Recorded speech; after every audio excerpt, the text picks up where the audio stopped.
Hi there everyone and welcome back to the channel. Today's video is going to be one part vlog, one part technical deep dive. I was invited down to WareFPV, which is an FPV drone racing circuit here in the UK, to hang out with two of Team GB's fastest pilots, King Joshy and DanbusterFPV. They wanted me to help them dial in their radio, PID and ESC settings ahead of the FAI International Drone Racing Championship in Hangzhou, China, which is happening at the end of this month.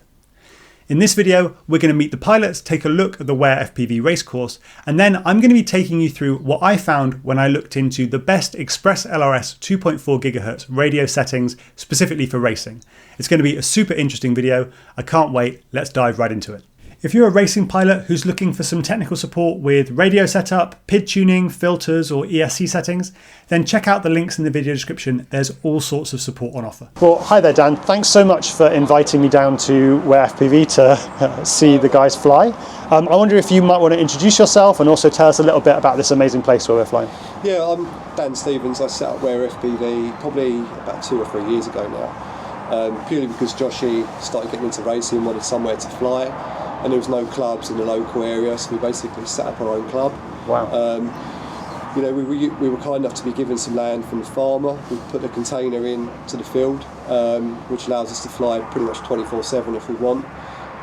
It's a bit of an issue in the winter where it gets a bit wet, a bit soggy, and then we start racing whoops as well. And we've got a local village hall, 10 minutes down the road, where we can spend all winter indoors with LED gates flying whoops as well. That sounds fun. Yeah, it's good. It's good. I'm King Joshy. I'm a racing pilot from the UK, and I'm sponsored by Toka, which is the main reason we're here today.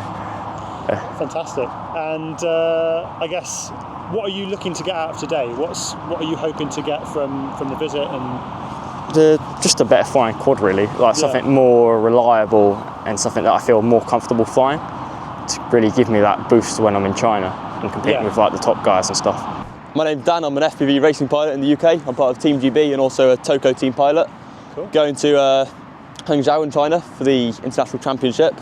I got into FPV racing by bumping into some guys in the middle of a field doing it, and went, wow, that's cool. So now I'm flying this, and it's literally my life.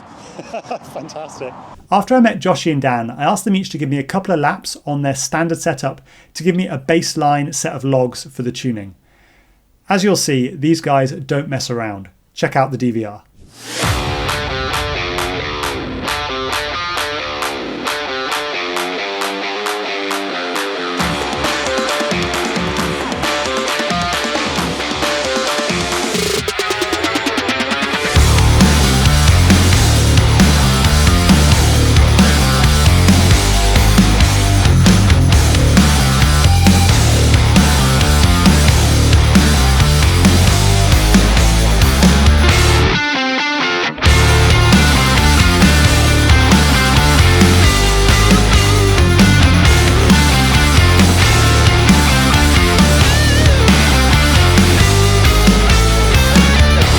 It was when I was looking at the logs from these first flights that I noticed a significant number of dropped packets on the RC link. It does look like you're getting some steps in the set point, which could be missed RC packets. Yeah. You've got your ADC filter off on your radio, right? The hardware ADC filter. This is one of the issues we had with my drone when we looked at this with one of our other guys we race with. It looked like the ADC filter was on, but it wasn't. So I'm not sure if the RC smoothing is optimised on that, or we should maybe try D500. And also the antenna. So we've done some range testing with these external antennas compared to the ceramic ones. Yeah. And we only got to the bottom of the field with the ceramic. With the other one, we could go way past the field. Yeah. So yeah. You definitely want to use these little T-style antennas, because even on a range test, you'll start missing packets long before you run out of range, and you don't want to miss a single packet. So you need like 100% LQ all the time, and so you've got to be running a. Where would you say mount it compared to here or here? I mean, just whatever's going to be more durable, I think. Yeah. Whether it's mounting it off the top frame like this is fine. Mounting it off the arm is fine. Okay. If that feels like quite nice packaging and looks pretty durable. How often would you change it when it starts fraying up on the end? Or is that not going to make really that much difference? If it's just the plastic, yeah, then it won't make any difference at all. Yeah, so you can see here you've got... Look, Josh. You've definitely got some like missing packets or something going on here. So yeah, so this is the RC command. You see it's square. Yeah. And then you've got big gaps where you're not getting anything, and then it steps up, big gap, steps up. So what is that gap in like time? Let's just find out. So that is about 10 milliseconds. 10 milliseconds is pretty significant. Yeah, it's like nearly a frame, man. Yeah. That's nearly a frame. Oh, a frame in your goggle. Yeah, frame is like 16 milliseconds. Oh, you're running 90. 90 FPS. 90. Yeah. So it's so actually it's pretty much exactly a frame. Oh, it's a big gap. Yeah. So yeah, that'll be you'll notice that. You'll notice that. In terms of what's real and what's phantom knowledge, and this is where just looking at the logs. How did that feel? Different or the same as before? I didn't really like the same difference. So you just felt it didn't feel different enough that you noticed them. No, not really. You were sort of like, yeah, it's a quad. Yeah, I'm going to rip it. Yeah, classic. All right, well, we'll have a look and see any difference. So we'll grab this one. So this is it was 500 hertz. Yeah, 500 hertz. Yeah, so that's instantly better. So that. Yeah. So find me a step in this log. Yeah. Find me a step anywhere in here. There isn't one. Have a look at the steps on there then. Okay, there's one tiny one there. Yeah. But this is a significant improvement over what we had before with F1000. Yeah. So now let's change to D500 Yeah. and go out and fly again. Yeah. And we'll compare and see if it's better again than this. But already this is going to be helping you a little bit. Yeah. So what we tried now is we've tried like the 3 different radio settings. So we tried F1000 and we found that was pretty steppy. Yeah. And we could see that we were missing like you were missing the occasional packet. Yeah. And sometimes not just one packet, but like multiple in a row. Yeah. Which is obviously a real problem. Yeah. You'll go and that speaks to what you were saying about just sometimes you would do the same line exactly the same way, and it just wouldn't work quite as you were expecting. The same stick movements, but it just was either going wide or just over steering. It's the best way to describe it.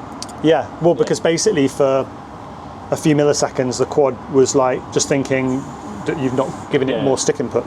So we'll go D500 for this one, and then we'll take a look and see if that's better or worse than what we had with 500 hertz. Because on 500 hertz it felt better, but it felt smooth, but almost like too smooth, like not snappy. So you are still getting some missed packets. Yeah. So the thing about the D500 is that compared to F1000, the missed packets are shorter, right? Yeah. So, I mean, you're still getting like here, for example, off the end of this move. Yeah. You've not had an update for like 8 milliseconds. Ooh. Yeah. If we compare that to what you were getting on 500 hertz, exactly the same, pretty much exactly the same flight. Yeah. But you can see like you're not really getting any missed. There's not really any missed ones. So I would say, based on this, that 500 hertz was actually performing a little better for you there than D500. Yeah. But that D500 is definitely better than F1000 for you. All right. I hope you enjoyed seeing the testing we did on the day, but I want to summarise the results here for you as well. We tested both F1000 and D500 modes, which are FLRC modulation with Express LRS 2.4 GHz. We were on the maximum allowed 100 milliwatts of transmit power from the radio. That's what the guys said is the maximum they're allowed to transmit at. And we were at very close range with only one pilot in the air at the time. If we were in F1000 mode, we had RC Link dropouts of up to 15 to 16 milliseconds at close range while racing around the track. And with D500, we got RC Link dropouts of up to 6 to 7 milliseconds, worst case. And that's probably because D500 retransmits the packet on a different frequency, which helps make it more robust to interference. When we switched to 500Hz LoRa, which is the standard Express LRS modulation, we didn't get really any dropouts. We got the occasional missed packet, but that can also be the receiver sending telemetry back to the radio. But in any case, the longest gap that we had between packets arriving was 4 milliseconds, which was a big improvement over D500 and a huge improvement over F1000. So if you're running a similar setup with a single T-style antenna on your quad and 100 milliwatts transmit power on your Express LRS radio, I would advise you to run 500Hz LoRa and probably not use the FLRC modulation modes, particularly because things are probably only going to get worse if you are slightly further away from the quad and if you've got 5 or 6 pilots in the air at the same time. The final thing I wanted to talk about is the new Gemini mode that's available on some of the more modern Express LRS receivers, like the RP4TD from Radiomaster. These receivers have 2 separate antennas connected to 2 separate sets of receiving electronics, each tuned to a slightly different frequency. They're offset from each other, and then both connected through into the same micro. Your radio is going to transmit the same packet twice on 2 different frequencies, and if either of those packets makes it through to one of the antennas on the quad, then you're all good. This provides you spatial diversity because you're going to mount those 2 antennas in 2 different locations, ideally on opposite ends of the quad. And it also provides frequency diversity because you're transmitting the packet on 2 different frequencies. But it doesn't provide any temporal diversity because both of the packets are being sent either at the same time or within a very short period of time from each other. This might provide some hope if you want to use the fastest F1000 mode and try and minimize the number of packet dropouts, but you are going to need to check this in logs because Gemini F1000 is not that dissimilar from non-Gemini D500. You've still got 2 packets transmitted on 2 different frequencies. And we did see RC link dropouts with D500 even at close range in this testing. So you're going to want to check that in logs, and probably you want to check it in a race condition where you have 5 or 6 people all powered up and you're at the right distance from the track as well. If you'd like to try out Gemini mode for yourself, I'll put some links down in the video description to the new Express LRS receivers that officially support it to save you some time. And if you found this video useful, please do try, if you can, to use those links because they do help support the channel and it won't cost you anything. So it's really a super win-win for everyone. That's all I have for you for today. So until next time, I wish you all very, very happy flying.